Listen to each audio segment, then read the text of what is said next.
Selamat pagi.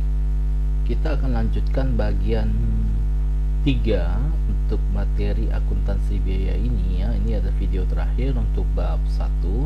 Setelah ini nanti kita akan bahas untuk latihan soal ya.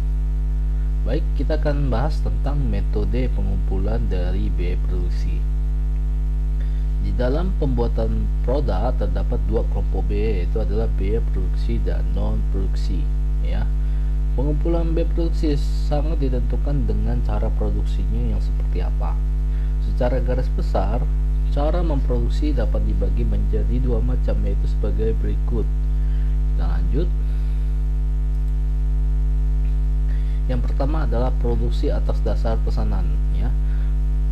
Perusahaan ini ya, fokus produksinya itu berdasarkan dari pesanan yang melakukan pengolahan produk atas dasar pesanan yang diterima dari pihak luar.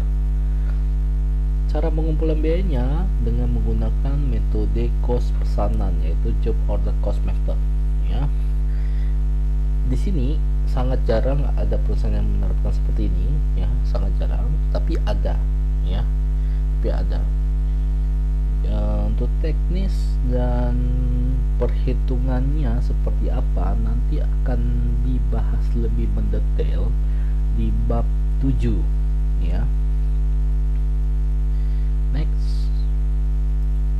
Kemudian yang terakhir adalah produksi massal ya, yang produksi massal. Ini produksi massal itu adalah proses produksinya itu berdasarkan dari produksi massal untuk melaksanakan pengolahan produksinya untuk memenuhi persediaan yang ada di dalam gudang. Cara pengumpulan biayanya menggunakan metode cost process atau process cost method. Ini sangat banyak sekali ditemui ya, sangat banyak sekali ditemui dan di mana-mana ada ya. Ini kita akan bahas lebih lanjut untuk teknis hitungannya, itu akan bahas di bab 8 ya. Bahas di bab 8. Kita lanjut. Next. Untuk metode penentuan biaya produksi ada yang full costing, ada yang variable costing. Untuk full costing itu adalah perhitungannya menggunakan semua unsur dari biaya produksi yang terdiri dari biaya bahan baku, biaya tenaga kerja langsung, dan biaya overhead pabrik baik yang bersifat variabel maupun tetap. Perhitungannya contohnya seperti ada yang di bawah ini.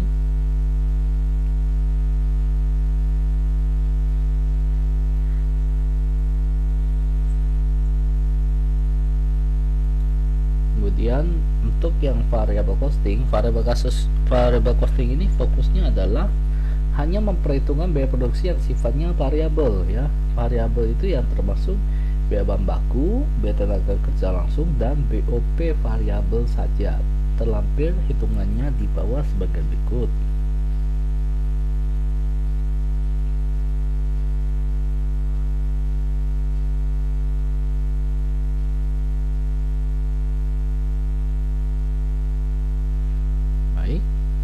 Lanjutkan. Perbandingan antara laporan posisi keuangan baik dalam perusahaan manufaktur maupun perusahaan dagang. Untuk skema yang sebelah kiri itu adalah perusahaan manufaktur, yang sebelah kanan ada perusahaan dagang ya. Perbedaannya terletak pada di bagian persediaan di sini. Kalau di bagian persediaan di perusahaan dagang ini hanya satu tunggal, yaitu seperti ini. Sedangkan di persediaan di perusahaan manufaktur itu mempunyai banyak ragam jenis.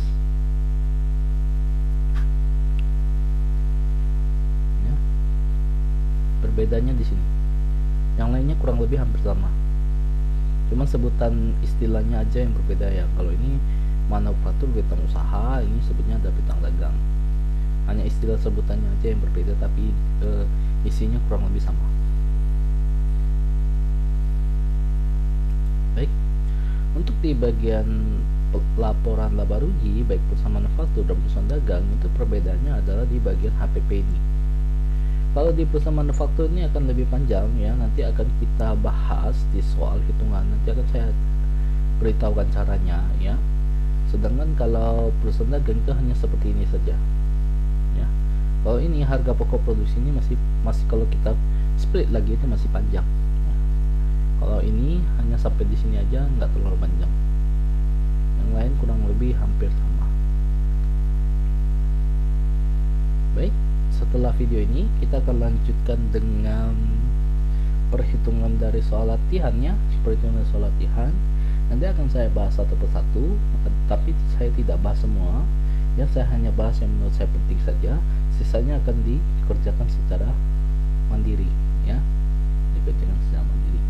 Baik, saya akhiri video pada hari ini. Selamat pagi.